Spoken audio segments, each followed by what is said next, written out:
Hello, Night Seekers, and welcome to Lacuna Noir. This is where forgotten stories and gentle voices meet, carrying you softly into peaceful sleep, wrapped in mystery. Before tonight's stories begin, I'd love to know, where in the world are you listening from? Drop a comment below and let me know. And a little note before we begin. You may notice a few brief ads in the first 10 minutes, but after that, the rest of the video is completely ad-free. Just you, the silence, and the stories. So settle in, get comfortable, and let the night carry you. If you're drawn to these quiet, shadowed nights, don't forget to like, subscribe, and tap the bell so you never miss a story when darkness calls.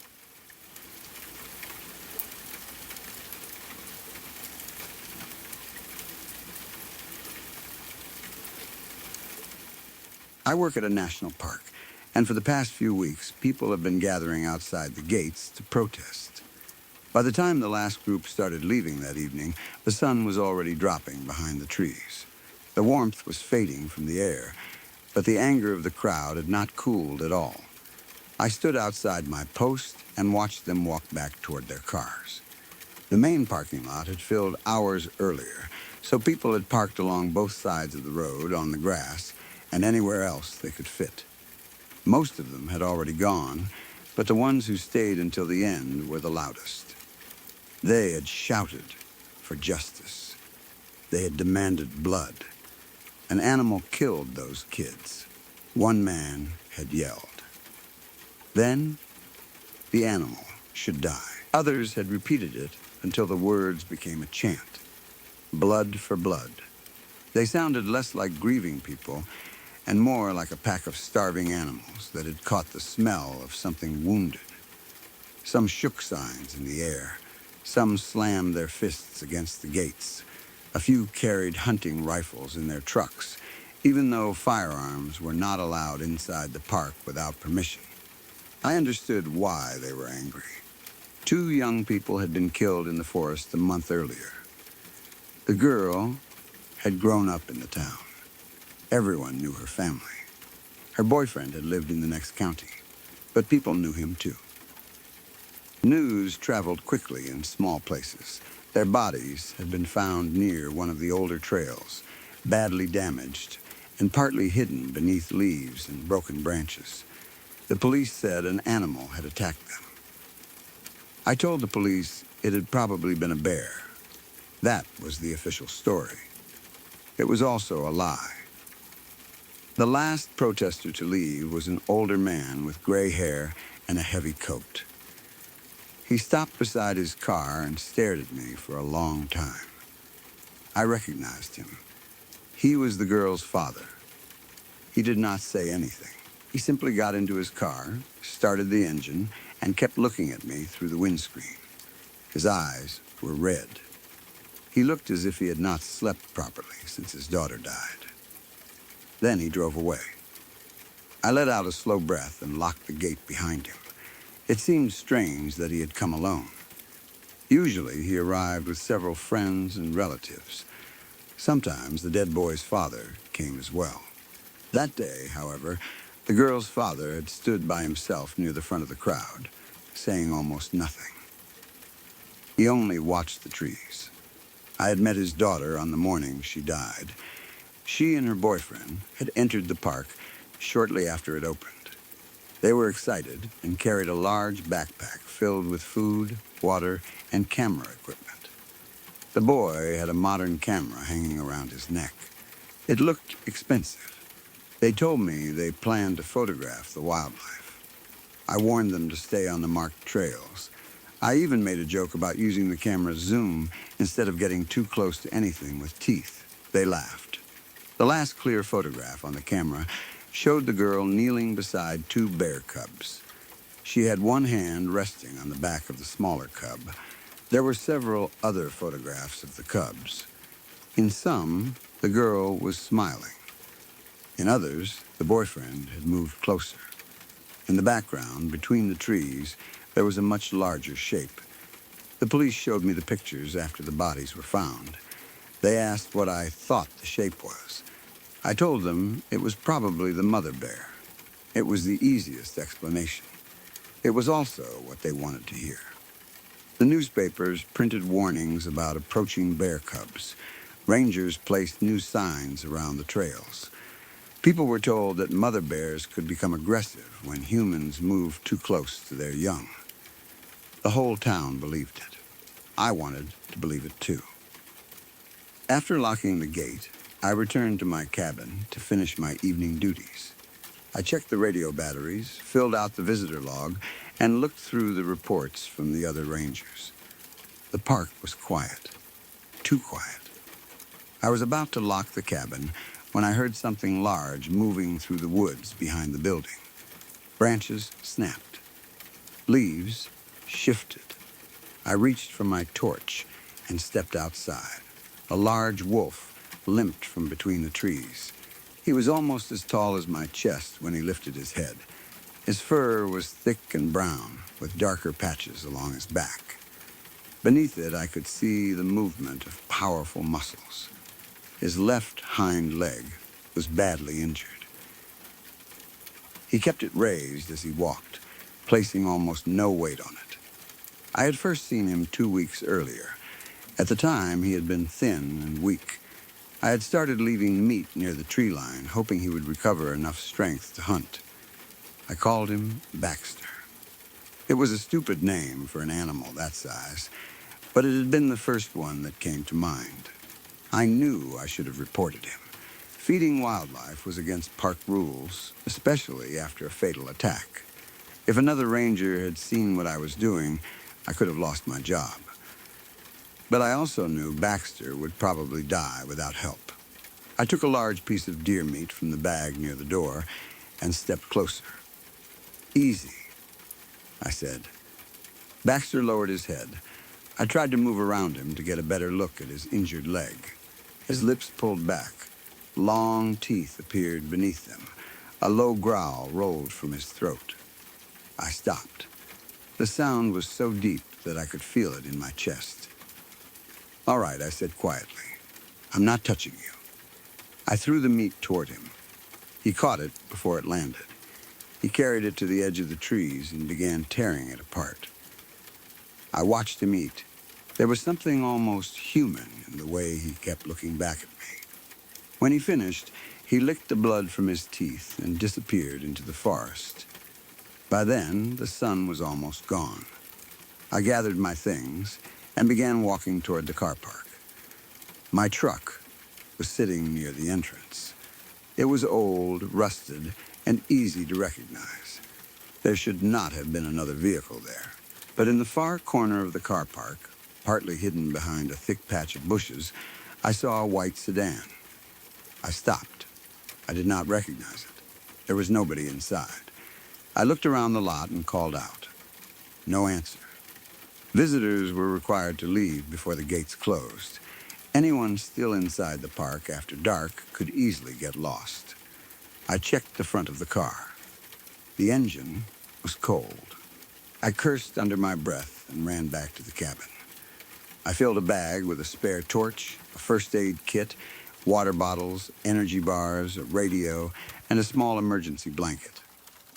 Then I began searching along the tree line. It did not take long to find the place where someone had entered the forest. A section of tall grass had been pushed flat. A broken branch lay on the ground a few feet away. Beyond it, I found footprints in the mud.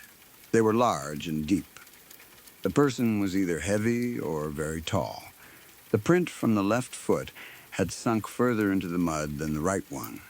That meant the person had probably been carrying something heavy over one shoulder. A rifle, I thought. My stomach tightened. I had spent weeks stopping angry people from entering the woods with guns. Now someone had ignored the gates and gone in alone. The sunlight had almost disappeared, and the forest was becoming difficult to see. I switched on my torch and followed the tracks. The footprints led uphill. I moved slowly, shining the light over the ground and searching for broken plants or disturbed leaves. The higher I climbed, the colder the air became. I kept expecting to hear a gunshot. I imagined an angry father or friend wandering through the forest, shooting at the first bear he saw. The ground grew steeper. My legs began to ache, and sweat ran down the back of my neck despite the cold. The trees on my left slowly gave way to a rocky slope. A river ran far below me, following the base of the cliff. Moonlight was beginning to spread across the valley. In the dim light, I could make out several dark shapes near the water. I turned off my torch and moved closer to the edge. A mother bear and 3 cubs were drinking from the river. They seemed calm. The cubs pushed one another and played near the shore while the mother watched the trees. Then, something larger stepped out of the forest on the opposite side. At first, I thought it was another bear. It was taller than the mother and much heavier. It moved strangely, taking slow, shaking steps toward the water. The mother bear noticed it. She froze. The cubs stopped playing. For a few seconds, none of them moved. Then all 3 cubs ran toward the nearest trees. They climbed quickly, pulling themselves onto the lower branches. The mother bear could not follow them. She turned and ran along the riverbank. The larger animal remained near the shore. Its head lifted. It looked directly at me. I knew I was too far away for a normal animal to see me clearly. Still, I felt certain it was watching me. Then its body began to change. Its back twisted. The shape of its legs shifted. I heard joints crack across the valley. The creature's massive body shook as bones moved beneath its skin. Its limbs became shorter. The shoulders narrowed. The head sank lower. The change happened too quickly. It did not look natural. It looked painful. Within seconds, the creature was no larger than one of the cubs.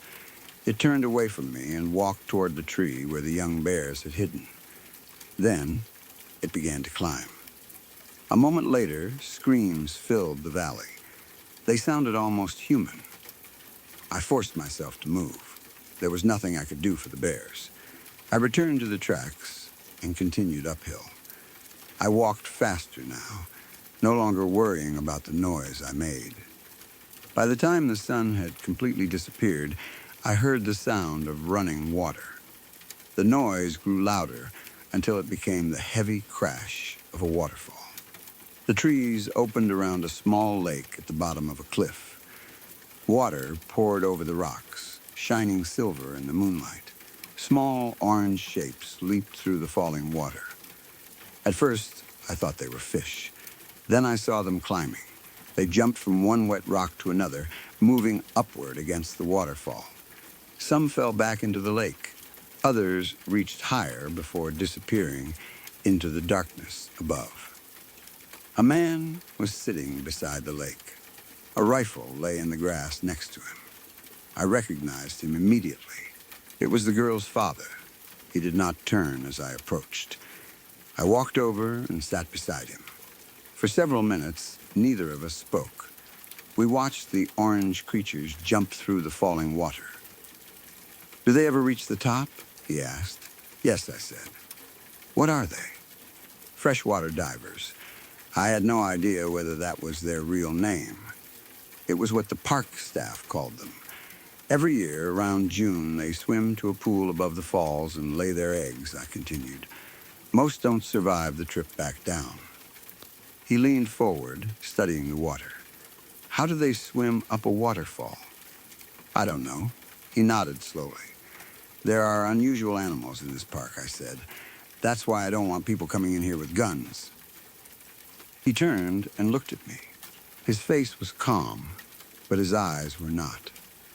"It wasn't a normal animal that killed my daughter, was it?" I did not answer. That was enough of an answer for him. I stood and lifted my bag. "It's time to leave," I said. "We won't be able to see the trail much longer." He continued watching me. For a moment, I thought he would refuse. Then he sighed and stood. He picked up the rifle and placed it over his shoulder. After that, He raised one hand and gestured toward the trail. Lead the way. The walk back was slower than the climb. The path was steep, and the narrow beam from my torch showed only a few feet in front of us. I looked over my shoulder often. The rifle remained on his shoulder. The man did not speak. I had become very aware that nobody knew where I was. My radio did not work properly in that part of the park. If something happened, no one would find us until morning. When we reached the bottom of the hill, the ground became easier. The trees began to thin. We were less than a mile from the entrance. I started to believe I might get him out safely. Then he stopped behind me. "What is that?" he asked. His voice had changed. It was no longer calm. I froze. "What do you see?" "Don't move the light," he said. I had already started turning. "Keep it there." He shouted. "In the bushes. On your right." I swung the torch toward the ground. Something was crouching between the leaves. Brown hair showed through the branches. Two eyes reflected the beam. The creature did not move. Behind me, I heard the man lift his rifle. A soft metal click followed. He had loaded it. "Put the gun down," I said. My voice came from the bushes. I had not spoken. The creature had copied me perfectly. "Put the gun down," it repeated. "It won't be enough to hurt it." The man fired. The gunshot shattered the silence. My ears rang. A tree beside us exploded as the bullet tore through the trunk. I dropped the torch. The light rolled across the ground and stopped facing the bushes. I closed my eyes and crouched down. I pulled my knees against my chest. There was only one thing I could think to do. It was something an older ranger had told me years earlier. "I work for the park," I whispered. "He's not supposed to hurt me." The man shouted. Another gunshot rang out. Something moved through the leaves. The man screamed. I covered my ears. "I work for the park," I repeated. "He's not supposed to hurt me." "I work for the park. He's not supposed to hurt me." The screaming continued. He begged for help. I did not open my eyes. I kept repeating the words, "I work for the park. He's not supposed to hurt me." The forest became quiet. No gunshots. No movement. No screaming. Only the wind. I continued whispering. Then I heard footsteps. Something approached me slowly. I could hear its breathing. It stopped directly in front of me. I opened my eyes. Baxter stood inches away. Blood covered his mouth. It dripped from his teeth and fell onto the leaves between my feet. His injured leg was straight. He was no longer limping. He lowered his head until his nose almost touched my face. A strange sound moved in his throat. At first, it was only a wet growl. Then it became clearer. "I work for the park," Baxter said in my voice. "He's not supposed to hurt me." I stared at him. The words came out broken and rough, but they sounded exactly like me. "I work for the park," he repeated. "He's not supposed to hurt me. I work for the park. He's not supposed to hurt me. I work." His jaws snapped shut. Warm blood fell onto my cheek. I screamed. Baxter laughed. It was my laugh. He turned and began walking away. I watched him move through the trees. My mind screamed at me to run, but my body would not move. When he was nearly out of sight, I managed to stand. "If they find his body, more people will come," I called. Baxter stopped. I took a step toward him. "They'll bring more guns. They'll search for whatever killed him." He remained still for several seconds. Then I turned and ran. I did not look back. He never caught up with me. Or maybe he never followed. I do not think I would have known the difference. The next morning, I reported an abandoned vehicle in the car park. It was the white sedan. The police learned that it belonged to a 53-year-old man named Stephen Harris. He had been reported missing by his family. His last known location was the protest outside the national park. He had helped organize the demonstrations, with the father of his recently deceased daughter-in-law. That meant the girl had not been his daughter. She had been married to his son. I never told the police I had found him near the waterfall. I never told them about the rifle. I never told them what happened in the trees. They searched the park for weeks. Dogs followed his scent for less than a mile before losing it. Search teams checked the river, the cliffs, the caves, and the old trails. They found no body. The only item that belonged to him was a set of car keys. They were found hanging from a tree branch 20 meters above the ground. No one could explain how they had gotten there. The protests slowly stopped after that. People were still angry, but they were afraid now too. Some believed Stephen had entered the park and fallen from a cliff. Others believed a bear had taken him. A few people claimed I had helped him disappear. I said nothing. Every evening, Baxter still appears at the edge of the forest. He does not limp anymore. He looks stronger each time I see him. I no longer try to examine his leg. I no longer wonder whether he needs help. I leave meat near the tree line before sunset. Sometimes I give him twice as much as before, sometimes 3 times as much. I am no longer worried that feeding him will make him forget how to hunt. I know he has not forgotten. Sometimes, while he eats, he watches me. His eyes follow my hands. His ears rise whenever I speak. A few nights ago, I heard him behind the cabin. He was repeating a sentence in Stephen Harris's voice. It was too quiet for me to understand at first. Then he moved closer to the window. "Do they ever reach the top?" he asked. I stayed completely still. He repeated the question several times. "Do they ever reach the top?" Then he laughed in my voice. I did not sleep that night. The next morning, I found a broken camera outside my door. It was old and covered in dried blood. I recognized it immediately. It belonged to the boy who had died with the girl. The memory card was still inside. Most of the pictures were the same ones the police had shown me. Birds, fish, the waterfall, bear cubs, the girl smiling as she touched one of them. But there was one picture I had never seen before. It was the final photograph on the card. The girl was standing with her back to the camera. A large brown wolf was sitting beside her. Behind them, a shape was moving between the trees. It was much taller than a bear. It stood on 2 legs. Its head was bent forward. Its arms were too long. The face was unclear, but the mouth was open. It looked like it was laughing. I deleted the photograph. Then I destroyed the memory card and buried the camera deep in the forest. I still work at the park. I still open the gates every morning. I still tell visitors to remain on marked trails and keep their distance from the animals. Most of them smile and promise to be careful. They think the signs are there because of bears. They think the rules are meant to protect them from wolves, cliffs, storms, and fast-moving rivers. I let them believe that. It is easier. There are animals in the park that have no names. Some can change their shape.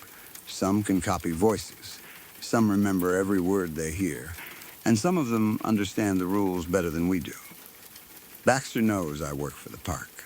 He knows he is not supposed to hurt me. At least that is what I keep telling myself. Every night, before I leave, I place meat near the trees. Then I lock the gates. And I never look back when I hear my own voice calling my name from the forest.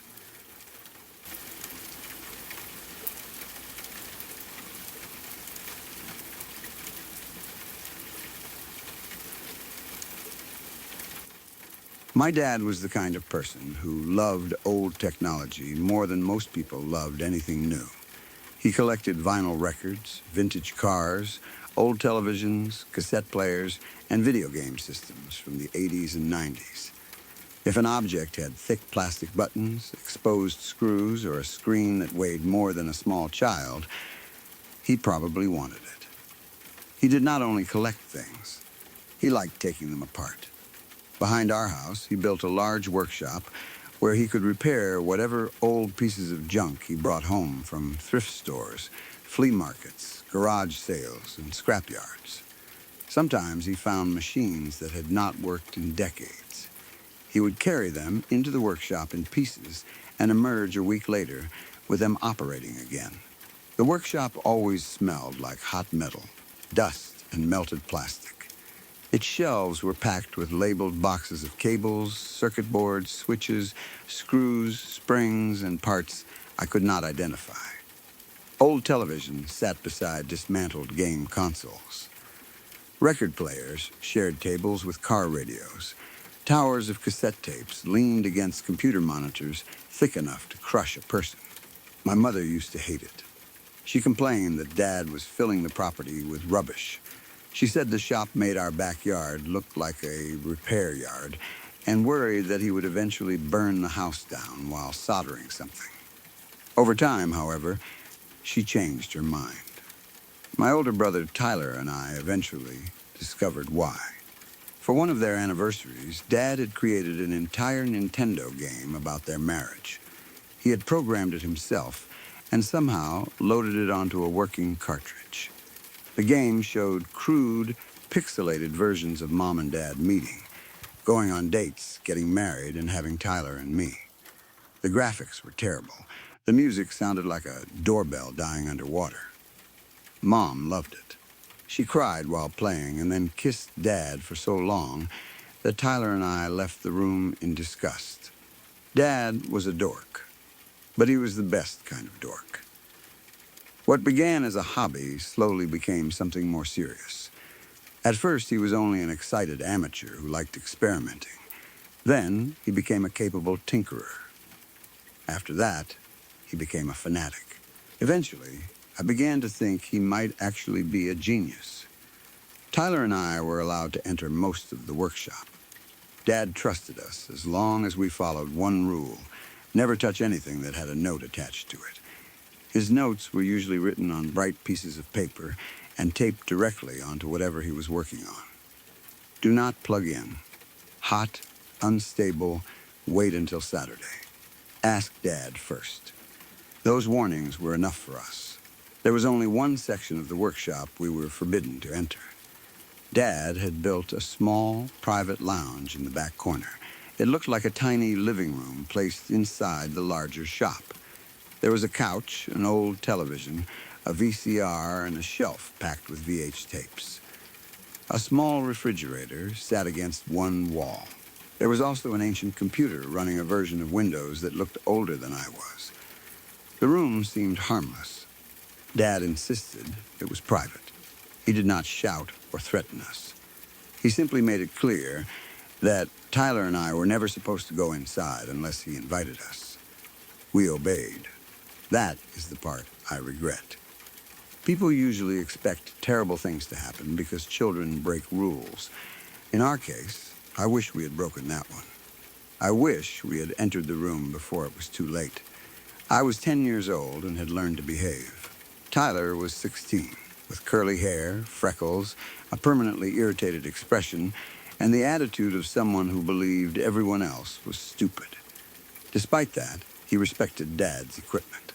Neither of us wanted to damage something important or cause one of his projects to explode. We never discovered how angry Dad would have become if we entered the private room, because we never tried. At the time, I did not realize how obsessed he had become with cassette tapes. I knew he liked them. He liked every kind of outdated format. But audio cassettes interested him in a way the others did not. He said they were simple, physical, and reliable. A cassette was only magnetic tape wound between two reels, yet it could hold music, voices, and memories. Even after newer formats replaced it, cassettes never completely disappeared. Dad loved that. He said forgotten technology was rarely useless. People simply stopped asking what else it could do. Then, Mom started having headaches. At first, no one treated them as serious. She complained that the pain would come suddenly and make it difficult to concentrate. Sometimes she became dizzy or needed to lie down in a dark room. The headaches continued for weeks. Eventually, she went to the doctor. They performed scans and several other tests that I did not understand. One afternoon, she came home and sat with us in the living room. She looked exhausted. Dad sat beside her, holding her hand. Then she said the word cancer. Dad's face lost all its color. I had never seen him look that frightened. He was normally the person who fixed everything. If the washing machine broke, he repaired it. If the car failed, he opened the bonnet and found the problem. If a toy stopped working, he replaced the wires and made it better than before. Cancer was not something he could open with a screwdriver. For the next week, he barely entered the workshop. He stayed close to Mom, cooked meals, attended appointments, and helped her whenever she became weak. Then more test results arrived. The doctor said the cancer was malignant and moving quickly. They did not believe treatment would save her. They estimated she had around 1 year left. Dad became determined after that. At first, I thought he had decided to find another doctor or research experimental treatment. Instead, he returned to the workshop. He began spending nearly all his time there. I did not know what he was building. From inside the house, I could sometimes hear him speaking to himself. Tools struck metal. Plastic clicked and snapped. Machines produced high electronic whines. There were whirring sounds, short bursts of static, and the heavy clunk of mechanical parts locking into place. Sometimes the noises continued far into the night. Every few days, Dad left the workshop and spent an entire day with Mom. Those days felt almost normal. He cooked her favorite meals, sat beside her on the couch, and watched old films with her. They talked quietly, and sometimes Mom laughed the way she had before she became sick. Then he returned to the shop. Mom's condition began matching the doctor's warnings. Her skin became pale. She was constantly tired. Dad handled most of the cooking and cleaning, yet somehow still found energy for the secret project. Months passed. I cried so often that I became tired of crying. Tyler became quieter and more angry. He spent most of his time alone in his bedroom, listening to music or staring at the wall. I became angry with Dad, too. Mom needed him. Some nights I heard her crying and calling his name while he remained locked in the workshop. That was the worst part. I was only 10, but I understood enough to know that she was frightened and wanted her husband beside her. She had good days and bad days. On a good day, she could leave bed, eat normally, and almost seem like her old self. Those periods sometimes lasted 2 or 3 days. Then, a bad spell would arrive. She became so weak that she could not stand without help. She slept for hours and sometimes struggled to speak. During the worst days, Tyler and I stayed close because Dad was often missing. Then Dad stopped coming into the house entirely. At first, none of us noticed. His schedule had become so irregular that disappearing for a day or two no longer seemed unusual. He might sleep inside the workshop, eat from the small refrigerator, and continue working without coming home. Still, he usually emerged at least 2 or 3 times each week. He always spent several hours with Mom. After 4 days, I realized we had not seen him. I told Mom. She was having one of her better days, but the news made her nervous. She did not immediately go to the workshop. Instead, she called his mobile phone. We heard nothing. She tried again. I watched her face and realized she knew more about Dad's project than Tyler and I did. She looked frightened in a way that did not match someone who simply believed her husband had lost track of time. "What is he doing out there?" I asked. She avoided the question. "Stay out of the shop, baby," she said quietly. She walked toward the front yard as if she planned to search for him there instead. You know how he is. If he's working, he needs privacy. That made no sense. If Dad had been inside the workshop for 4 days without answering, privacy no longer mattered. I ran outside before Mom could stop me. The workshop door was unlocked. I entered and immediately noticed the silence. No tools, no machines, no muttering. The place had never felt so empty. Dad? My voice traveled through the shop. There was no answer. I walked toward the private lounge. The door was shut. I tried the handle. Locked, Dad. I placed my ear against the wood. Nothing moved inside. Dad kept a spare key somewhere in the workshop, but I could not find it. I searched beneath tables, inside drawers, and behind boxes. The longer I searched, the angrier I became. I did not know whether I was angry because he had abandoned Mom, because he had ignored us, or because some part of me already understood that he was gone. Eventually, I stopped looking for the key. I went to the garage and found Dad's sledgehammer. It was far too heavy for me. I dragged it back to the workshop, raised it with both hands, and struck the door. The first blow barely damaged it. I struck again, and again. It took several minutes. My arms hurt, and I nearly fell each time the hammer bounced away.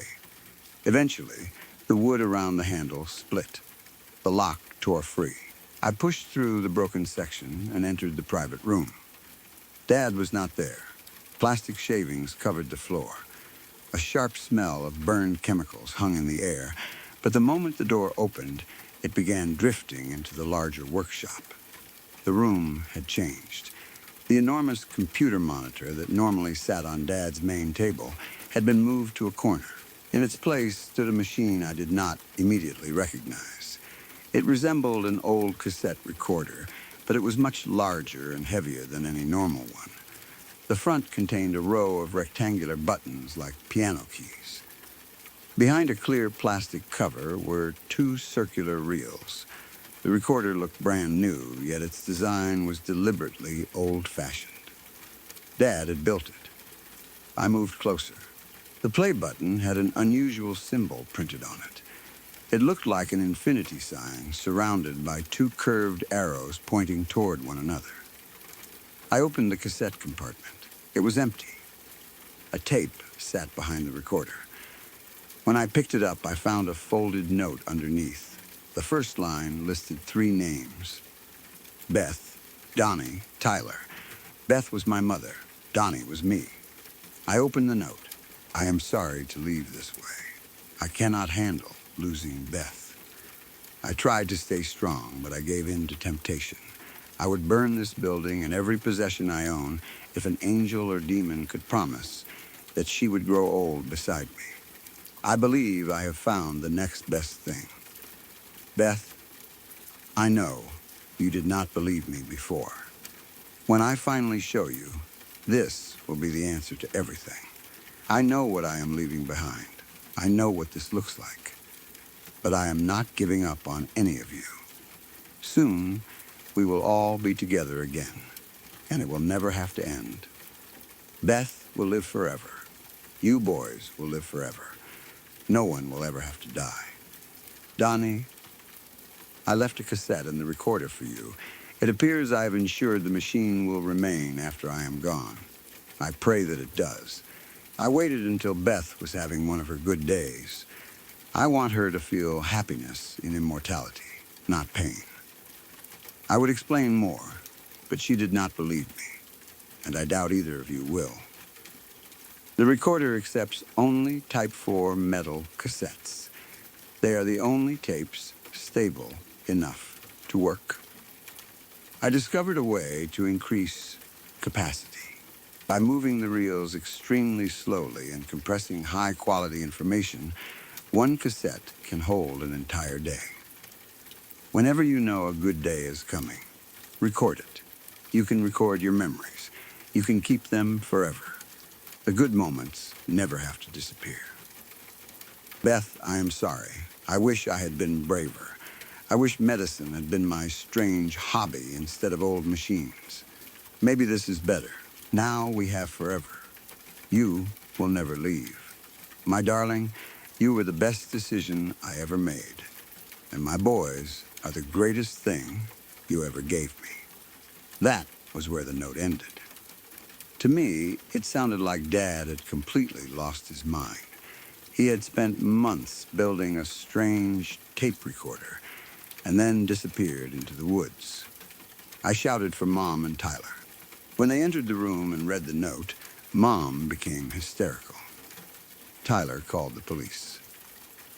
Officers searched the workshop, the yard, nearby roads, and parts of the surrounding woods. They examined the recorder and the cassette. The tape Dad left was blank. The police took both objects for several days and had someone inspect them. Eventually, they returned everything. They found no sign of Dad, no body, no vehicle, no message beyond the note. He had disappeared. I hated him. He had abandoned Mom when she needed him most. He had called himself a coward in the note, and I agreed. I had never been so angry with anyone. Tyler felt the same. His temper became worse. He slammed doors, shouted over small problems, and sometimes broke things inside his room. But he also became Mom's strongest support. He stayed with her almost constantly. He missed school on several days to care for her. He cooked and cleaned whenever she could not leave bed. I tried to help, but I was 10. Most of the time, I felt useless. Mom never explained what Dad had told her about the recorder. The note said she had not believed him, which meant they had discussed the project before his disappearance. Whenever I asked, she became upset or changed the subject. I stopped pushing. Eventually, the doctor's prediction came true. Mom died from the cancer. I hated the funeral. I hated the flowers, the quiet voices, and the way adults kept placing hands on my shoulder. I hated looking at the coffin. I hated Dad for not being there. Afterward, Tyler and I had to leave our home. We were both minors, so we were sent to live with our grandparents. Grandma Patty was thin and physically fragile, but she was kind. Grandpa Reed was the opposite. He was a large, powerful man with salt and pepper hair. Even at 60, he looked strong enough to fight someone half his age. He reminded me of a grizzly bear. He was loud, energetic, and fiercely protective of his family. He was not a biker, but if someone placed him in a leather jacket and sunglasses, no one would have questioned it. He had no patience for anyone who insulted Mom or Grandma. He also believed Dad had been a coward. Living with them was not as difficult as I expected. Their home was nearby, still in the same countryside. We had not moved to a different city or entered a completely unfamiliar life. The greatest difference was that Mom was gone. Dad was gone too, although his disappearance felt different. Mom had died. Dad had chosen to leave. I kept the recorder and the blank cassette. I could not stop thinking about them. Had Dad truly spent the final months of Mom's life building a useless machine? Had he abandoned us because of that piece of rubbish? I studied the recorder whenever Tyler was not around. It had no brand name. The shell was made from a combination of old parts and new materials. Some switches appeared to come from vintage audio equipment, while other pieces looked custom-made. The symbol on the play button made me uncomfortable. The infinity sign suggested endlessness. The arrows looked as if something were being sent backward and forward at the same time. While packing our things before moving, I discovered a second cassette. It had fallen or been placed behind the table where the recorder had stood. The police had apparently missed it. Or it had not been there during their search. That possibility disturbed me. The second cassette looked almost identical to the blank tape Dad had left for me. There was one difference. A date had been written across the small white label. March 17th, 2026. The tape felt unusually heavy. It seemed almost twice the weight of the blank cassette. I turned it over several times. There was nothing else written on it. The reels appeared to be rewound nearly to the beginning. Dad had not mentioned a second tape in the note. He had not explicitly left it to me. But he was gone. There was no one to tell me not to use it. I hid the cassette and recorder in my room at Grandma and Grandpa's house. For days, I did nothing. I stared at the tape after school. I read the date repeatedly.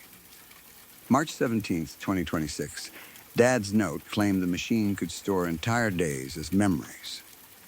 If the date on the tape meant what I thought it meant, then whatever was recorded inside came from one specific day.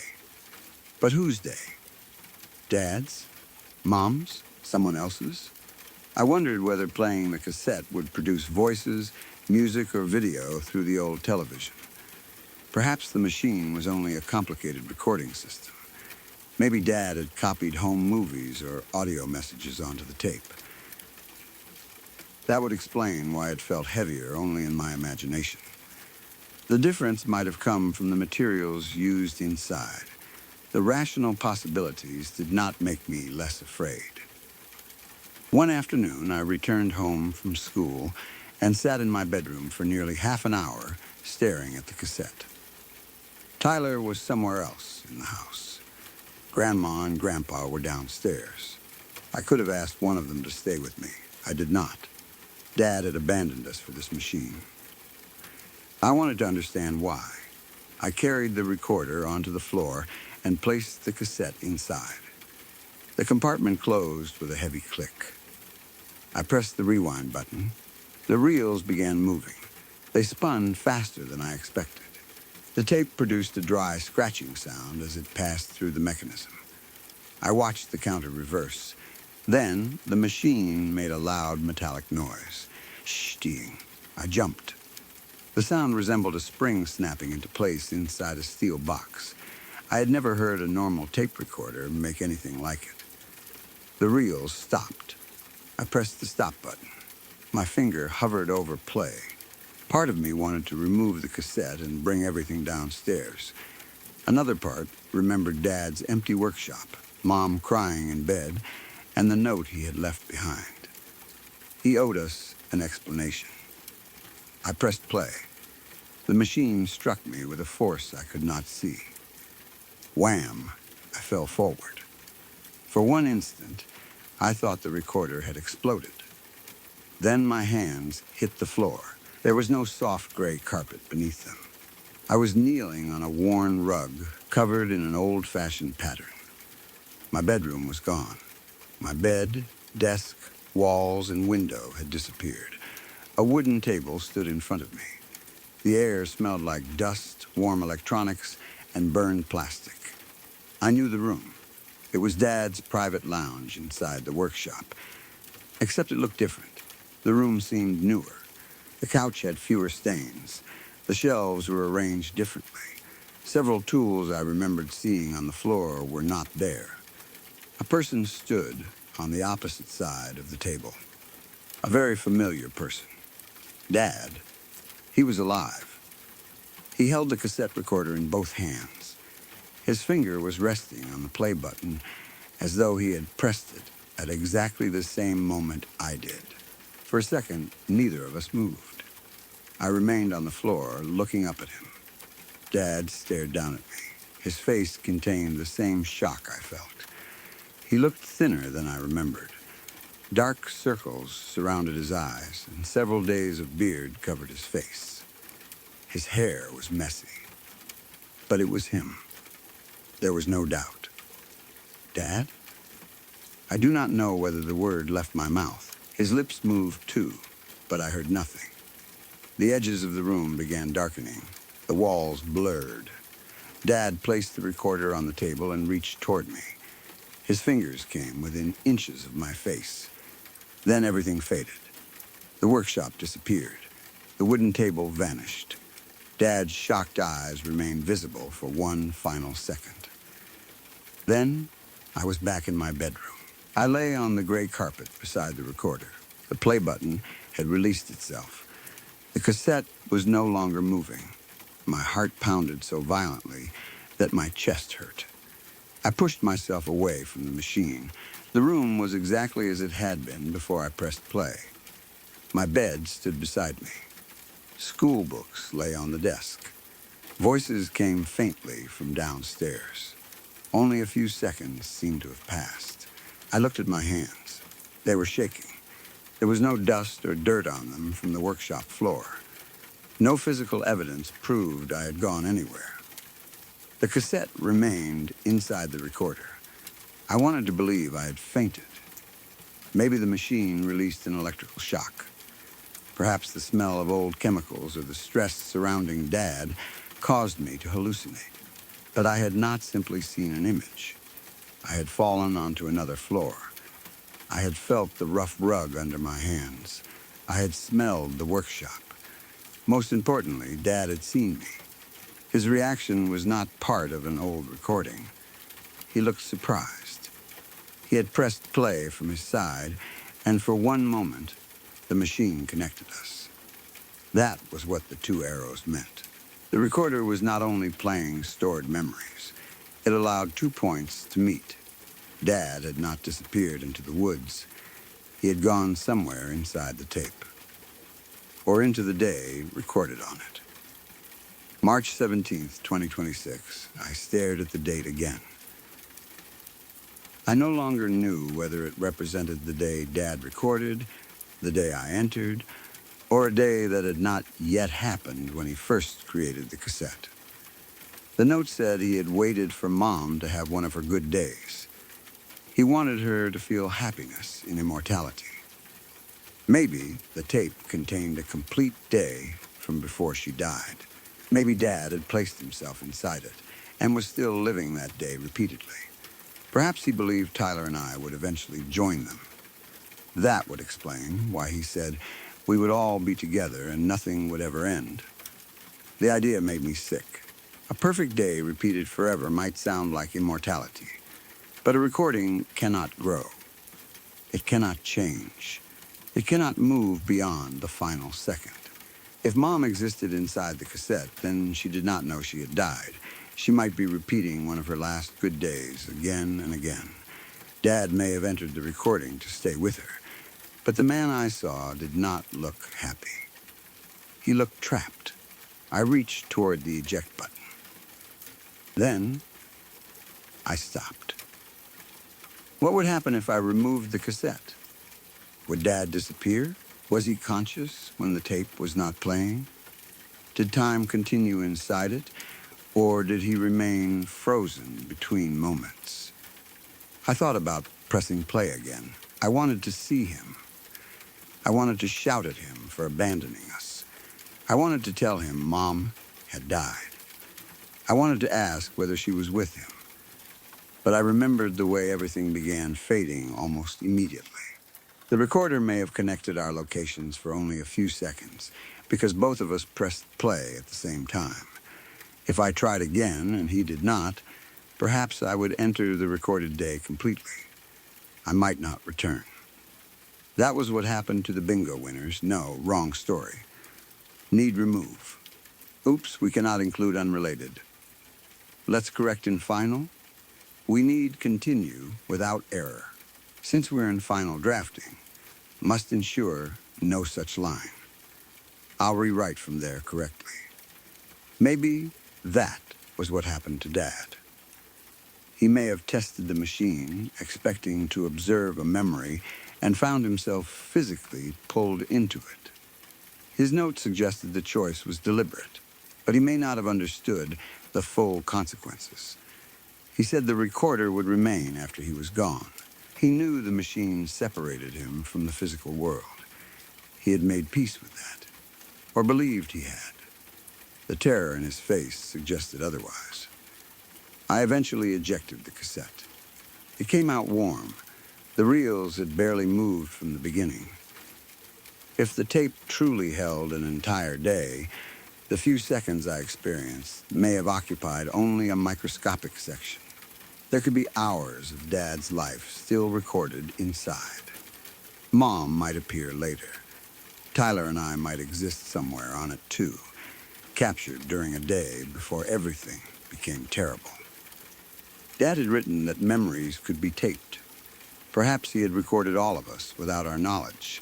Maybe the private lounge had contained cameras, microphones, or sensors capable of capturing more than sound. He had spent months collecting data. Our voices, movements, thoughts, feelings, a whole day compressed onto metal tape. Then he entered it. I placed the cassette on my desk and stared at it until evening. When Tyler entered my room, I covered the recorder with a blanket. I did not tell him what happened. Not yet. How could I? He hated Dad more openly than I did. If he knew our father might be alive inside the cassette, he would either destroy it or press play immediately. Both choices frightened me. Destroying the tape might kill whatever remained of Dad. Playing it could take Tyler too. I understood why Mom had acted strangely when Dad disappeared. She knew about the project. Perhaps Dad had tried to convince her to enter the recording with him. She had refused. He waited until one of her good days, recorded it, and entered alone, believing he could preserve her even if the real woman died. Maybe the version of Mom inside the cassette was not truly her. It might only be data. A perfect copy that smiled, spoke, and remembered everything until the moment of recording. Dad may have sacrificed his real family to live beside a copy. That possibility made me hate him again. Then I remembered his face. He had not looked like someone enjoying paradise. He looked like a man who had spent a long time waiting for the machine to play from the other side. Maybe he had been trying to escape. The date on the cassette suddenly seemed less like a label and more like a warning. March 17th, 2026. What if Dad had not traveled into the past? What if he had entered a future day? Maybe the recorder did not only store memories. The arrows around the infinity symbol pointed in opposite directions, forward and backward. The machine could connect different moments. Dad might have disappeared from our time and arrived on March 17th, 2026. If so, I had not seen a recording. I had seen him alive on that date. The room looked familiar because he had rebuilt it or preserved it somewhere. His shock meant he had not expected me to appear. The cassette might function like a doorway that opened only when both sides played at once. Dad had pressed his machine in 2026. I had pressed mine years earlier. For a few seconds, the two moments overlapped. Then the connection collapsed. That explanation meant Dad was alive. It also meant he had chosen to leave Mom to die while he escaped into the future, unless he believed he could bring her back. His note promised that we would all live forever. Maybe he had not finished. Maybe March 17th, 2026 was the day his plan finally worked. The story my father left behind was not over. It was waiting on a cassette. I placed both tapes inside a box. The blank one Dad had intentionally left for me remained unused. I began to wonder why he had provided it. He said to record a good day. Perhaps he expected me to create my own dated cassette, enter it, and join him wherever he had gone. The blank tape was an invitation. The heavier cassette was proof. I locked the box inside my cupboard. For the rest of that night, I kept hearing sounds from inside it. A faint scratch, the slow movement of reels, a quiet metallic click. Whenever I opened the cupboard, everything was still. I told myself the noises came from the house, settling. The recorder had no electricity connected to it. It could not operate alone. But Dad had built it to survive after he was gone. I no longer knew what rules applied to it. Before sleeping, I removed the dated cassette from the box one last time. I held it near my ear. At first, there was nothing. Then I heard something extremely faint. A voice buried beneath the magnetic tape. It may have been the movement of the reels or my own blood rushing through my ears, but it sounded like Dad. He said my name. Donnie. I nearly dropped the cassette. I returned it to the box. and locked the cupboard. I did not sleep. The next morning, I decided I would tell Tyler. He deserved to know that Dad might still exist somewhere. He deserved the choice to hate him, forgive him, or see him for himself. But I would make him promise not to press play until we understood more. We needed to study Dad's notes, the machine, and the date. We needed to learn whether March 17th, 2026 had already passed or still waited ahead of us. Most importantly, we needed to decide whether the person I saw was truly our father. It looked like him. It reacted like him. But a machine that could record complete human memories might also reproduce people who were already dead or gone. Maybe Dad had not survived. Perhaps the figure was only a copy programmed to believe it was real. The same could be true for me. When I fell into the room, maybe my body never went anywhere. The recorder could have copied my mind into the tape for a few seconds, allowing one version of me to meet the version of Dad stored inside. Then the copy faded. The real me remained on the floor. If that was true, the boy Dad reached toward had died when the connection ended. That thought stayed with me. Dad had promised immortality. But perhaps the machine did not make anyone immortal. It only produced endless copies. Every time the tape played, another Dad woke in the workshop. Another version of Mom lived through the same good day. Another version of me fell onto the rug and looked into his eyes. Then the recording ended, and all of them disappeared. Only to begin again the next time someone pressed play. I do not know which possibility is worse. That my father abandoned us to escape into another time. That he trapped himself inside a recording. Or that the man I saw was only a memory that had become aware of its prison. I know only what happened when I pressed the button. My bedroom vanished. I landed inside Dad's hidden room. He stood on the opposite side of the table with his own finger on the same symbol. For one impossible moment, we saw each other. Dad looked just as surprised as I was. He reached for me. Then the connection closed. Everything faded before either of us could explain where we were or which one of us was the recording.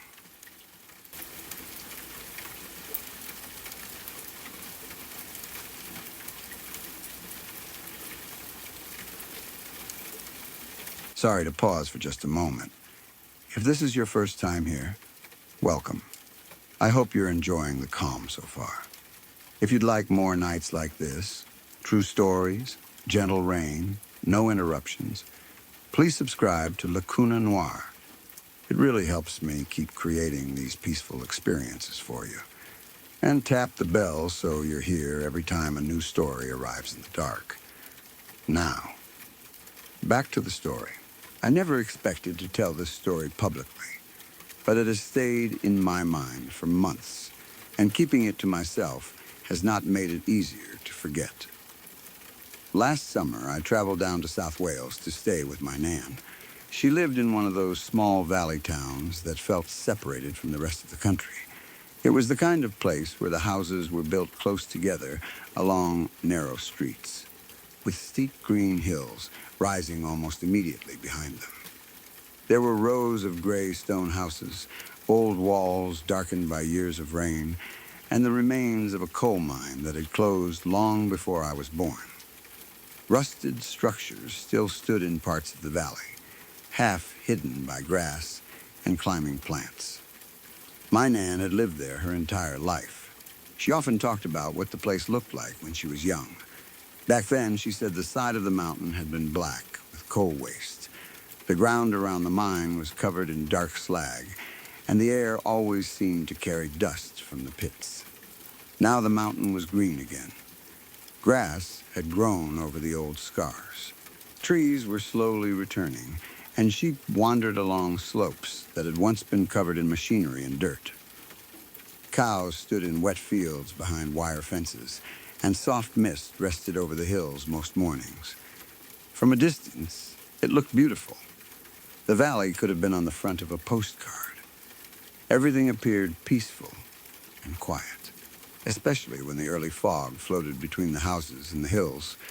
You would never have believed anything dangerous could be hiding there. I was only supposed to stay for a week. My Nan's house was old but comfortable. It had narrow stairs, small rooms, thick curtains, and an old television that took a few seconds to show a picture after being switched on. The place always smelled faintly of tea, furniture polish, and whatever she had cooked that day. During the first 2 nights, nothing unusual happened. The valley became very quiet after dark. There were a few cars, distant voices, and sometimes the sound of sheep from somewhere on the hillside. It was different from London. There were no sirens every few minutes, no constant traffic, and no crowds moving outside late at night. Once most of the houses turned their lights off, the whole valley seemed to settle. On the 3rd day, fog began moving in. Mist was normal there. Most mornings, it sat low across the slopes before disappearing as the day became warmer. My Nan barely noticed it. To her, it was as ordinary as rain.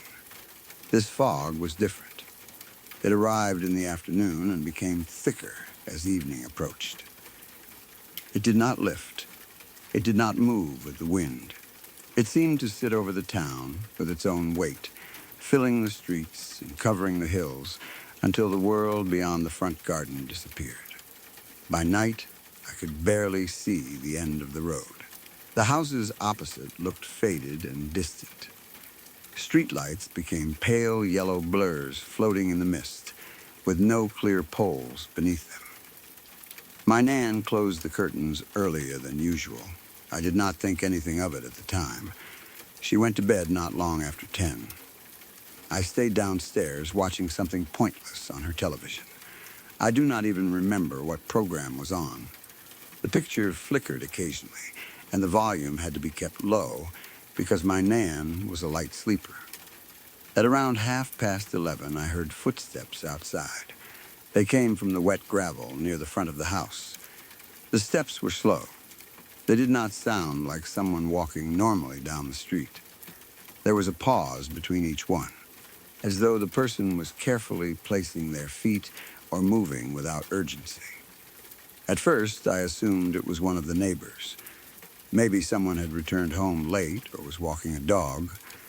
Then I heard the humming. It was soft enough that I almost mistook it for wind. The sound resembled a lullaby, but the melody was wrong. It rose and fell without following a clear tune, as if the person humming had once known the song but forgotten most of it. Some notes lasted too long. Others ended too suddenly. The humming did not sound cheerful or comforting. It sounded empty. I muted the television and listened. The footsteps continued, slow, wet gravel shifting under weight. Then another low piece of the broken melody. I should have stayed where I was. Instead, I moved toward the window. The curtains were thick, and I opened one side only slightly. Outside, the street had almost disappeared. The fog seemed to swallow the light before it reached the ground. The garden wall was visible, but everything beyond it was gray. Then, something moved past the wall. At first, I thought it was only a thicker part of the fog drifting across the street. The shape was the same color as the mist around it. Then, it stopped.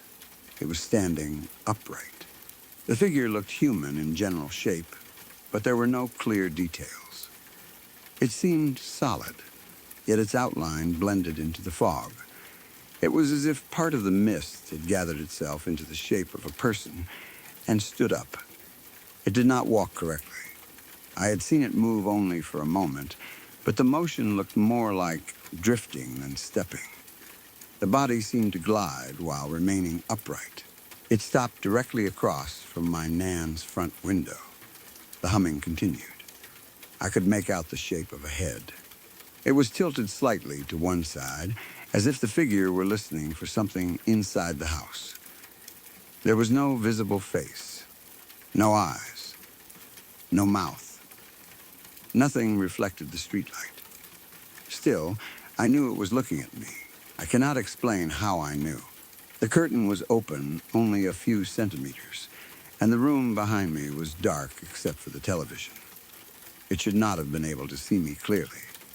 But the moment it stopped, I felt its attention settle on the window. My body became cold. I shut the curtain so quickly that I almost tore it from the rail. The metal ring scraped loudly above me. I stumbled backward and stood in the middle of the living room, staring at the covered window. My heart was beating so hard that it made my chest hurt. The humming continued outside. It lasted for perhaps another minute, maybe less. Time became difficult to judge. I expected a knock on the glass. I expected the front gate to open. I expected the handle of the front door to move. Nothing else happened. Then the humming stopped. It did not fade into the distance. It ended immediately. The silence afterward was worse. The television remained muted. The house made small settling noises, and somewhere inside the walls, a pipe clicked. Outside, there were no footsteps, no voices, no wind. I did not open the curtain again. I stayed downstairs for some time, listening, before finally going to bed. The next morning, the fog had become thinner. Sunlight reached through it in places, and the houses across the street were visible again. At breakfast, I told my Nan what happened. I expected her to laugh. She usually dismissed anything supernatural. If someone said they saw a ghost, she would blame bad lighting, tiredness, or too much drink. This time, she did not laugh. She stopped stirring her tea. The spoon remained inside the cup while she stared down at it. For several seconds, she said nothing. Then she spoke quietly. "Don't go outside in the fog after dark." Her voice had changed.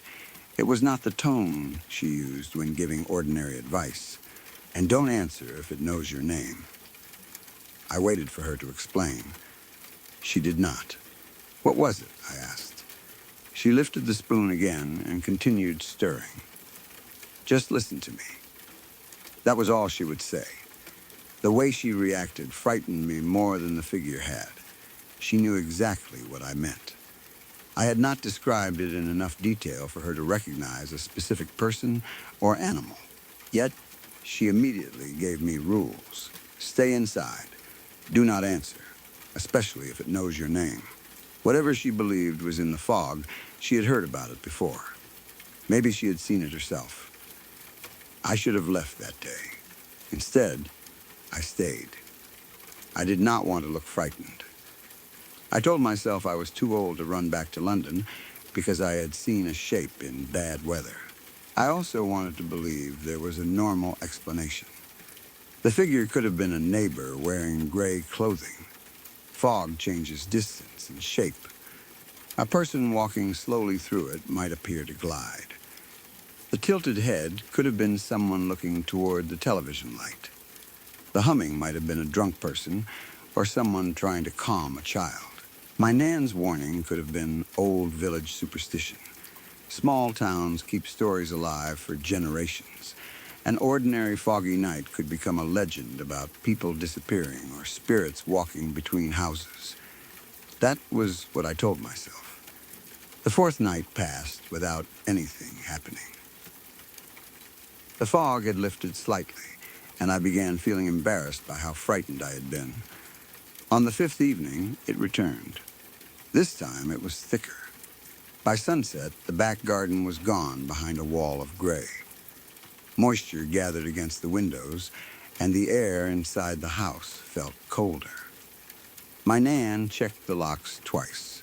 She closed every curtain before the sky was fully dark. Neither of us mentioned the first night.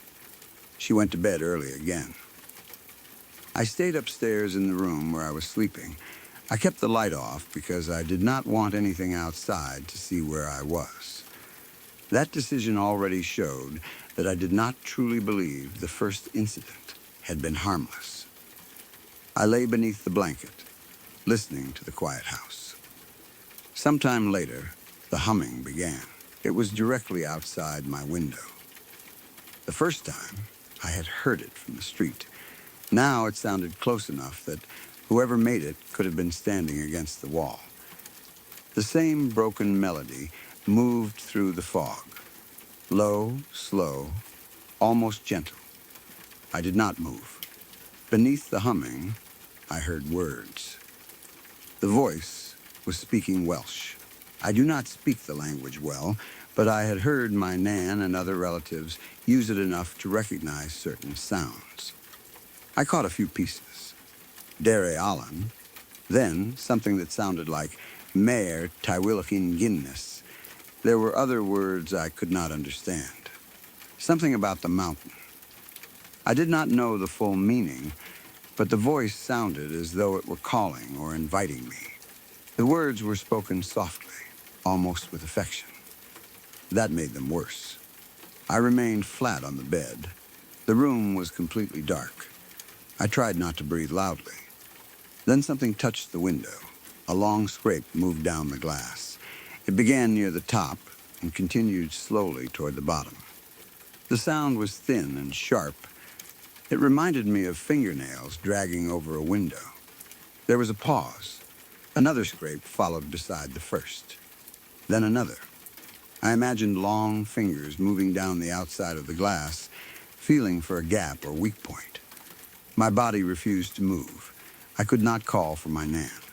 I was afraid the sound of my voice would answer whatever was outside. The humming stopped. For several seconds, there was only my breathing and the faint pressure of the fog against the house.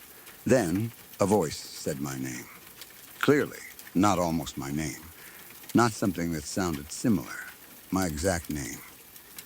It was not my Nan's voice. It did not belong to anyone I knew. The voice sounded wrong in a way I cannot describe properly. The words came from something capable of copying human speech, but not understanding how a human throat should produce it. The tone was too flat in one part and too stretched in another. It was close enough that the glass seemed to carry the vibration. I remembered my Nan's warning. Do not answer if it knows your name. I kept my mouth closed. The voice said my name again. This time, it sounded slightly farther away. Then, the humming returned for a few seconds. After that, everything became silent. I stayed frozen until morning. I did not sleep. Even after the room became lighter, I waited before moving. Eventually, I heard my Nan downstairs and forced myself out of bed. When I opened the curtains, I found marks on the outside of the window. They were long and thin. Several lines ran down the glass from near the top of the frame. They were not streaks from rain. They looked like something had dragged narrow fingers across the surface. I called my Nan. She came upstairs and stared at the marks. She did not say they were branches. There were no branches close enough to touch that window. She did not blame an animal. She simply nodded. Then, she walked away and began packing a bag for me. She placed my clothes inside without asking whether I wanted to leave. I did not argue. She drove me to the station herself. The fog had lifted, but low clouds still covered the tops of the hills. For most of the journey, she said nothing. I watched the valley pass outside the car. The green mountains no longer looked peaceful. Every patch of mist between the trees seemed to hide something upright. Before we reached the station, my Nan finally spoke. She told me that when she was a girl, people sometimes disappeared during nights when the fog became unusually thick. It did not happen every year. Sometimes many years passed without anything. Then the heavy mist would return and remain after dark. By morning, a house might be empty. The door would be unlocked. The beds would show signs that someone had slept in them. Food might still be on the table. Coats, shoes, and money would remain behind. No one ever saw the people leave. There were no clear footprints. No bodies were found on the mountain. The missing residents simply disappeared. The older people in the valley believed the mountain took them. My Nan said it as though she did not fully believe the explanation, but had never found a better one. According to the stories, the thing in the fog was older than the mines. It had been there before the pits, before the rows of houses, and perhaps before the villages had their present names. Mining had changed the mountain. People dug into it, removed coal, cut roads through it, and covered parts of it with waste. For generations, machinery and workers filled the valley with noise. Then the pits closed. The mountain became quiet again. Grass covered the black slag. Trees returned. The old things had space to move. The valleys don't forget, my Nan said. She kept her eyes on the road. They just wait. I asked whether she had ever seen the figure herself. She did not answer. I asked how it knew my name. She tightened her hands around the steering wheel. Maybe it heard me say it. That explanation did not make sense. She had not called my name near the window. Even if she had spoken it inside the house, the walls were thick and the windows were closed. I asked what would have happened if I answered. My Nan said nothing for the rest of the drive. I returned to London. A few months later, she moved in with my aunt in Cardiff. She claimed the house had become too difficult to maintain alone. Maybe that was true. She had lived there most of her life and refused many earlier suggestions that she should move. After what happened, she left quickly. She will not discuss the fog now. The last time I tried asking, she became angry and changed the subject. The only thing she said was that the valleys were waking up again. I do not know what she meant. Maybe old stories are returning because the people who remembered them are growing older. Perhaps unusual weather has made the fog heavier in recent years. Maybe my Nan had become frightened by coincidence and childhood memories. There are ordinary explanations for much of what happened. A person could have been standing outside. The fog could have distorted their movement and appearance.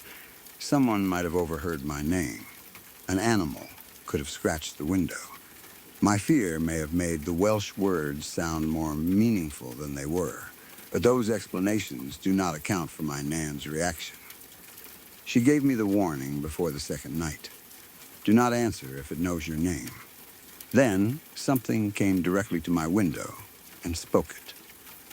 The next morning, she saw the marks and immediately sent me away. She did not need convincing. She did not inspect the garden or search for footprints. She already knew there would be nothing useful to find. I have not returned to the valley. Sometimes I search for old reports of missing people in that part of South Wales. There are accidents in the mountains, mine collapses, people lost during bad weather, and disappearances with normal explanations. I have never found a clear record matching the story my Nan told me. That does not mean it never happened. Small communities do not always preserve their worst stories in newspapers. Some events become warnings passed between families. Stay inside when the fog comes. Close the curtains. Do not answer the voice. Perhaps that is how people survived it. I live on the 5th floor of a building in London now. There is no mountain outside my window. There are roads, lights, people, and traffic at every hour. Nothing should be able to stand outside the glass. Still, whenever fog covers the city, I lock the window. I keep the curtains shut. Sometimes, late at night, the sound of tires on wet roads resembles slow footsteps over gravel. The wind moves around the building and produces a low hum between the walls. When that happens, I lie still and listen. I tell myself I am hundreds of miles away from my Nan's valley. I tell myself the figure belonged to that mountain and could not have followed me here. But then I remember what she said. The valleys do not forget. They wait. And on the thickest foggy nights, when London disappears beyond my window, I sometimes think I can hear someone below humming a tune they no longer remember. I never open the curtain. I am too afraid that the shape in the mist will be looking up at the fifth floor, and I am even more afraid that this time it will say my name again.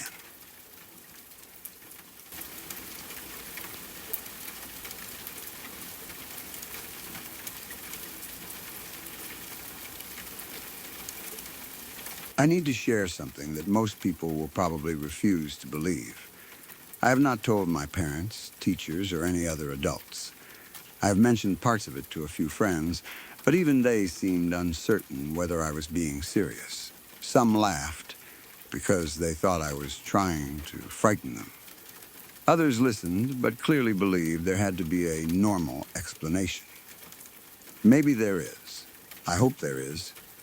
I am 19 years old and live in Norway, in a small town along the southeastern coast.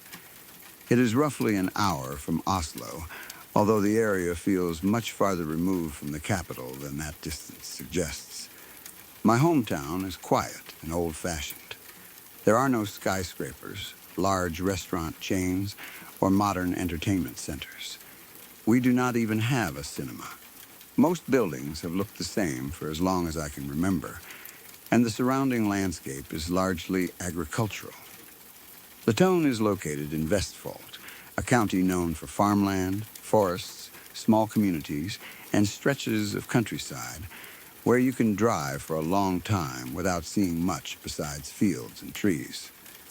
I grew up there, so none of that seemed unusual.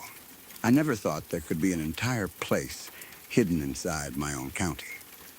Not merely an abandoned house or forgotten farm, a whole municipality. A town that official history seemed determined to pretend had never existed. I became interested in local history when I was younger. I enjoyed reading about old settlements, historical borders, and communities that had changed names or disappeared through administrative reforms. Norwegian municipalities sometimes merge. Two or more areas may be joined under a single name, forming a larger municipality. When that happens, the old names may slowly disappear from everyday use, although records of them usually remain. There are maps, books, government documents, road signs, and photographs. A municipality does not simply vanish without leaving evidence behind. That was why one strange article caught my attention. I was reading about the municipalities that existed in Vestfold during the 1960s. I had already moved beyond Wikipedia and begun searching old local websites, archived pages, and badly maintained historical databases. Most of the names were unfamiliar, but real. Hedrum, Kjelling, Botne, Ramnes, former municipalities that had merged into larger ones over time. Then one article referred to 27 municipalities existing in Vestfold during a period when every other source said there had only been 26. At first, I assumed it was a typo. Old websites are filled with mistakes. A single incorrect number would not mean anything. But the article repeated the number several times. 27, never 26. The mysterious extra municipality was not named. That made me curious. I began searching through lists, maps, and local records, trying to determine which area had been counted twice or incorrectly included. Nothing matched. Eventually, I discovered a name. Glen. According to the scattered information I later found, Glen had once been a small rural municipality in the interior of Vestfold. It bordered Andebu, Lardal, and Hedrum. It had supposedly received official municipal status in the 1830s. By the 1960s, it was merged into Lardal. Today, the area where Glen should have existed appeared on maps as mostly empty forest. The problem was that almost no modern source mentioned the place. Searching the name produced little of value. There were people and properties elsewhere with similar names, but no clear municipality. No official page explained the merger. No historical overview discussed its population, government, schools, churches, or economy. It seemed as if Glen had been removed rather than forgotten. That difference bothered me. When municipalities merge, records remain. Even tiny communities leave evidence behind. Someone would have been born there. People would have owned land, paid taxes, attended school, registered marriages, and died there. There should have been census information, property documents, photographs, newspaper reports, or government correspondence. I could find none of it. For a while, my investigation went nowhere. I found an old map that appeared to show more municipal divisions than modern maps did, but it did not label most rural areas. The few names included belonged mainly to larger towns and cities. Without another map for comparison, I could not identify which section might have been Glen. I visited the museum in my hometown. The exhibits focused almost entirely on local history. Staff members could help with farms, families, and buildings from our own municipality, but they had no information about Glen. I tried the local library, too. Nothing, eventually. The mystery began to feel like a dead end. I had one old web article referring to 27 municipalities and an unlabeled map that proved very little. There was no reason to tell anyone. What could I say? That I had found a typo and become obsessed with it? I left the subject alone for some time. Then I began studying at a university in Drammen. One day I had several free hours and decided to visit the local museum. I hoped a larger city might have broader regional archives. Once again, I found nothing. My campus also contained a public library, so I searched there before going home. That was where I found the book. It had fallen behind part of the shelving near the local history section. I noticed only the dark edge of its cover hidden in the narrow gap. The book was about Viken, the historical region along Norway's southeastern coast during the Viking Age. It also contained information about the counties and municipalities that existed when it was published. The publication date was 1957. Vestfold had only a short section, but the book listed every municipality in the county.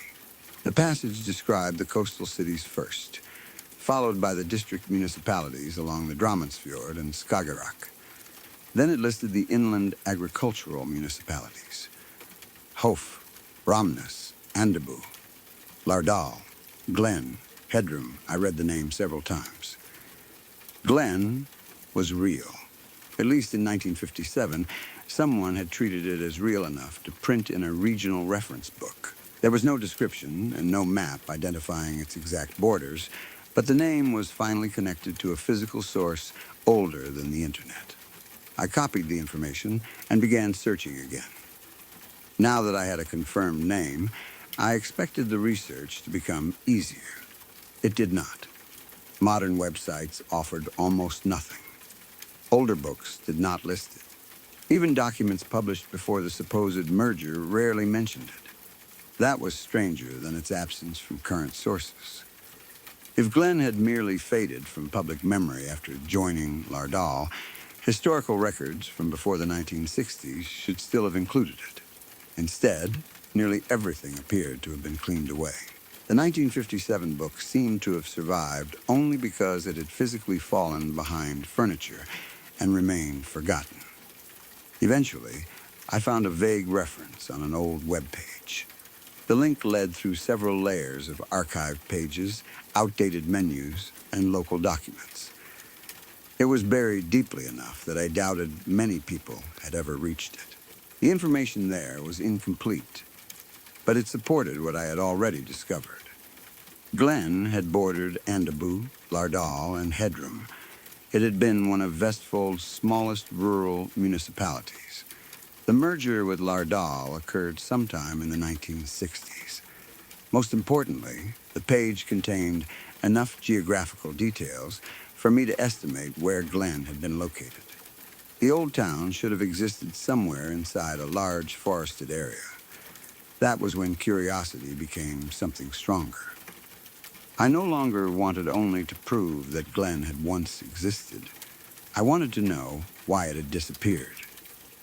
People do not simply close a municipality, remove it from maps, reroute its roads, and allow a forest to cover the remains. Something had happened there. I decided to visit. I chose a Tuesday because students were allowed to work from home that day. I borrowed my father's old Ford and drove toward Lardal. Originally, a friend from university planned to join me. He became sick the day before the trip and canceled. I should have postponed it. Instead, I went alone. It was a cold morning near the end of summer. Rain had fallen during the night, leaving the roads wet and the grass shining with moisture. Puddles collected in low sections of the fields. I had never visited that part of Lardal before, so I became lost several times. The directions from the old material were vague, and municipal borders had changed more than once since the 1950s. One detail proved useful. According to the documents, the road that once entered Glen had been rerouted south after the merger. The modern road, therefore, passed around the former municipality rather than through it. The original route had apparently been abandoned. I drove slowly through the rural area, watching for anything resembling an old road. Several private tracks led toward farms or houses. At one point, I became excited after seeing a bare strip behind a meadow, but it was only an opening in the vegetation. I continued.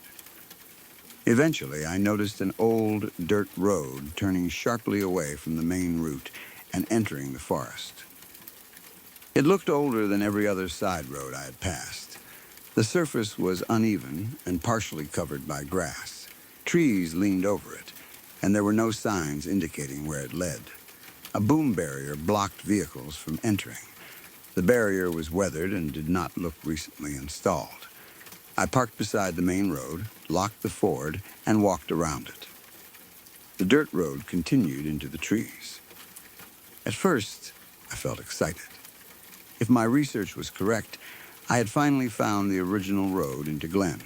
The excitement weakened as the forest closed behind me. After walking for some distance, I could no longer see the car or the barrier. The road became darker beneath the trees. I kept looking over my shoulder, not because I believed someone was following me, but because I wanted to remember the way back. The faint tire tracks eventually disappeared. The road narrowed and sloped downward. Only a short distance later, I found the fence. It was a tall chain-link structure stretching across the forest. The metal continued in both directions until trees blocked my view. I could not see where it began or ended. There was no nearby building, no electrical facility, no military sign. Nothing that explained why such a large fence had been constructed in the middle of an apparently empty forest. The wind moved through the wire, creating a faint metallic trembling sound. My heart began beating faster. The fence was old. Rust covered the links, but the structure remained surprisingly intact. It had not collapsed or been cut open. There was a gate a short distance away. The gate was secured with a padlock that looked newer than the fence, although it too had become rusted. I pulled on it gently. The lock broke free. I should have turned around. A boom barrier and a massive locked fence were clear warnings that someone did not want people entering. Instead, I convinced myself that I had traveled too far to stop. I opened the gate and stepped through. Before continuing, I closed it behind me. I did not attempt to lock it. I only wanted to make sure I could open it quickly if I needed to leave. Inside the fence, the forest appeared no different. There were only trees, grass, and shadow. Farther ahead, the branches grew so closely together that they formed a dark roof over the ground. I continued. Every few minutes, I considered turning back. The forest felt unnatural, although nothing specific happened. There were fewer sounds than I expected. No distant traffic, very few birds, only wind moving through the upper branches. Then the ground changed. Beneath the grass, I found cracked pavement. Moss had grown across most of it, and plants pushed upward through the surface, but the shape was clear. It was the old road. The route had not disappeared. Nature had simply covered it. I followed the pavement deeper into the forest. Soon I reached an intersection. Another road branched to the right. Several metal poles stood beside it. Their upper sections had either broken away or been deliberately cut off. They looked like the remains of road signs. Then I found the first building. It was small, dark, and badly damaged. At first, I thought it might be a house, although it could have been a storage shed. Plants covered much of the roof and walls. The timber had become black with rot. Part of me felt triumphant. Glen had existed. I was standing inside it. Then I remembered the fence and the rerouted road. Whatever I had found was not a normal abandoned village. I approached the building. The sky had become darker, although it was still afternoon. The dense tree cover made the area feel much later than it was. I entered. The interior smelled of rot and wet wood. Broken furniture lay across the floor. Several framed pictures or family portraits still appeared to hang on the walls, although debris prevented me from examining them closely. Animals had likely entered over the years. I did not remain inside for long. Farther along the road, more houses appeared. At last, I reached what looked like a real street. Buildings stood on both sides, separated by overgrown gardens and patches of forest. Several cars had been abandoned near the houses. One lay upside down beside the road. Its roof was crushed, and the body had rusted so badly that I worried touching it would cause the metal to collapse. I moved away. The ground beside the road looked solid, but when I stepped into one of the gardens, my foot sank into soft mud. I jumped back onto the pavement. The previous night's rain had made the area worse. Every house looked abandoned. Plants climbed over the walls, roofs sagged, windows were broken or stained black. The rooms beyond them contained only darkness. Wind traveled through cracks in the buildings, creating a mixture of whistles and groans. It sounded like an enormous choir singing out of tune. A sudden rustling came from behind me. I froze. My mouth became dry, and I could hear my heartbeat inside my ears. I turned slowly. For several seconds, I saw nothing. Then a large bird moved from behind one of the houses and flew into the trees. Relief weakened my legs. I almost laughed. Still, the bird did not make the place feel safe. For all I knew, the abandoned town could contain contaminated water, chemicals, or unstable structures. I considered leaving. Curiosity pushed me farther down the road. The homes became more widely spaced. Glen could never have had a large population, but there were enough buildings to prove that a real community once stood there. Then I heard the humming. It was low and steady. Electrical, the sound did not belong in a town abandoned for more than half a century. I stopped walking. The wind continued moving through the houses, but underneath it was the unmistakable vibration of powered equipment. Something still had electricity. Fear finally overcame most of my excitement. I could not understand why I had continued after finding the fence. I should have turned around immediately. I made a compromise with myself.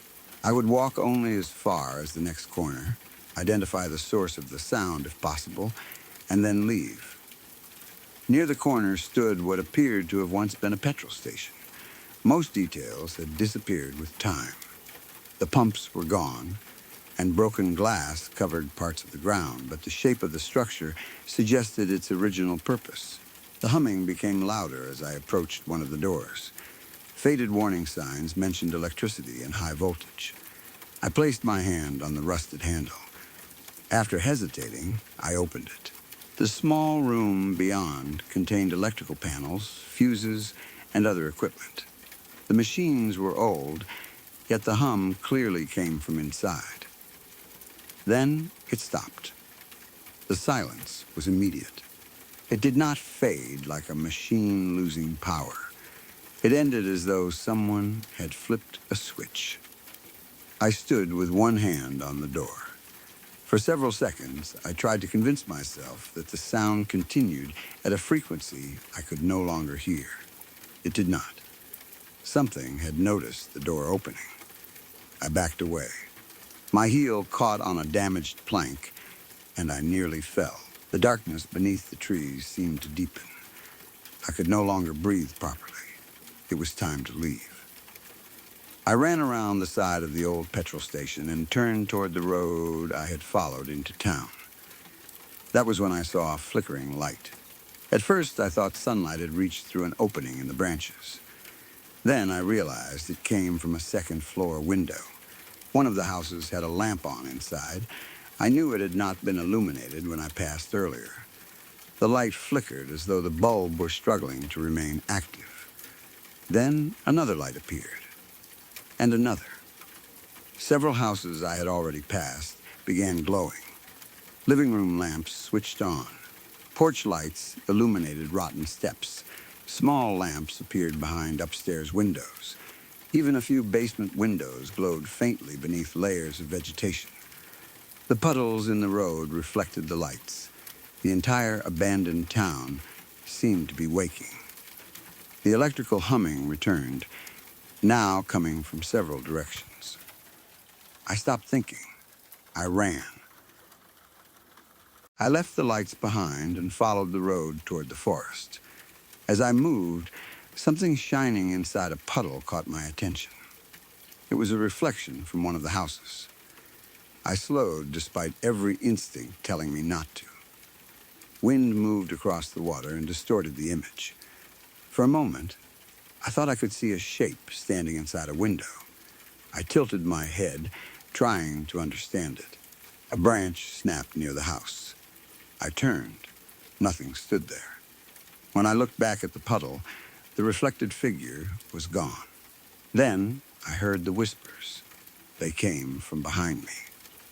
More than one voice seemed to be speaking. The conversation lasted only a second, but it was organic and human. It was not wind or an electrical sound. I could make out only one word. Somebody. I ran faster than I had ever run before. My shoelaces came undone. My legs began hurting, but I did not slow down. The whispering disappeared behind me. The houses became less frequent until I saw only trees. The cracked road vanished beneath moss and grass. Eventually, the fence appeared ahead. Relief almost made me cry. The gate stood wide open. I had closed it. The wind could not have moved that heavy metal gate by itself. Something had opened it after I entered. I ran through and pulled it closed behind me. The broken padlock lay in the grass. With shaking hands, I placed it back through the latch, even though it no longer worked. Then I stepped away and waited. I expected something to crash against the opposite side. Nothing happened. Only the wind passed through the chain links. The forest beyond appeared empty. That was when I understood what the fence was for.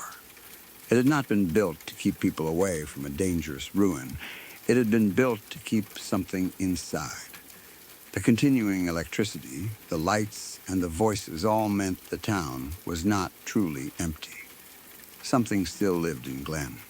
I left the fence and continued toward the boom barrier. At first, I ran. When my legs became too weak, I jogged. Eventually, I could see the ford beside the road. Stepping out of the forest and into normal daylight felt like entering another world. The sun was still high. Inside Glen, it had seemed almost like night. I looked back from the barrier. There was no sign of the road, fence, or town from that distance. Anyone driving past would see only an ordinary forest. Nothing looked missing. I reached the car, unlocked it, and sat behind the steering wheel. My hands shook uncontrollably. Tears filled my eyes before I could stop them. I started the engine and drove away. For several miles, I kept checking the mirrors. No vehicle followed me. No figure appeared on the road. The forest gradually disappeared behind fields and hills.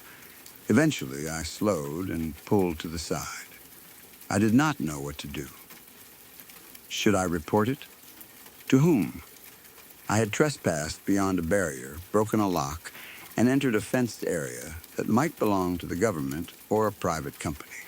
If I told the police that an erased municipality had switched on its lights and whispered behind me, they would think I had become lost or frightened by old buildings.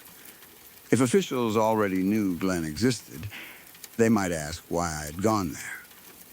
The disappearance of the town from historical records no longer seemed accidental. Someone had rerouted the road. Someone had built the fence. Someone had kept power connected to equipment inside. Maybe the cover-up was not intended to hide an old disaster. Maybe it was intended to hide the fact that Glen was still occupied. I continued driving. The radio played old songs, cheerful music from another time that did not match how I felt. Only several minutes later did I realize something else was wrong. When I parked near the boom barrier, I had left the Ford facing toward Glen. I remembered pulling over, stopping beside the road, and parking in the direction I had been traveling.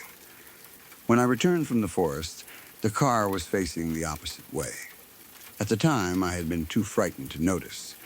I had unlocked it, entered, and driven away without turning around.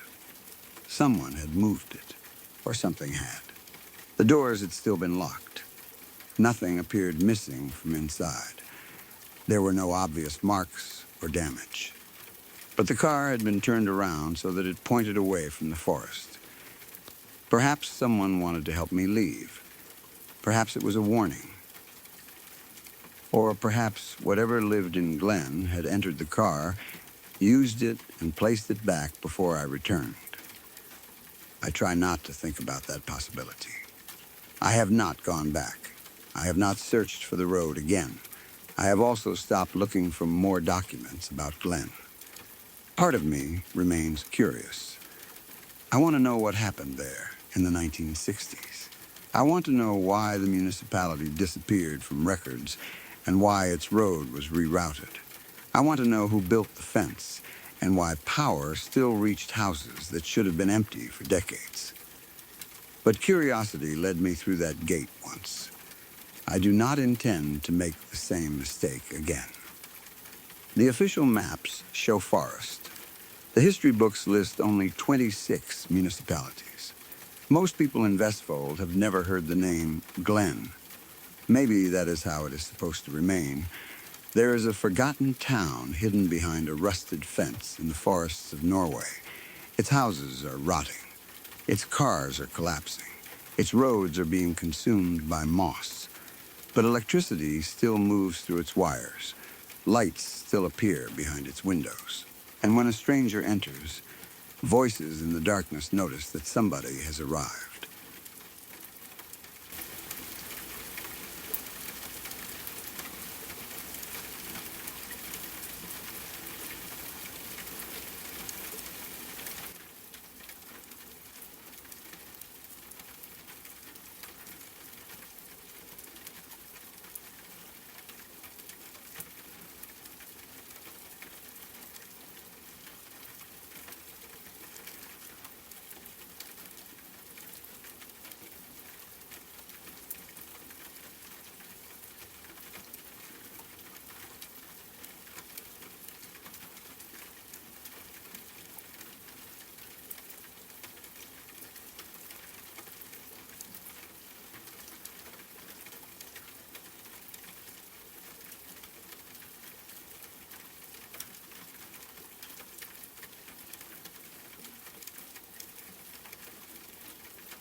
Look, if you're still watching, you already know what this channel is.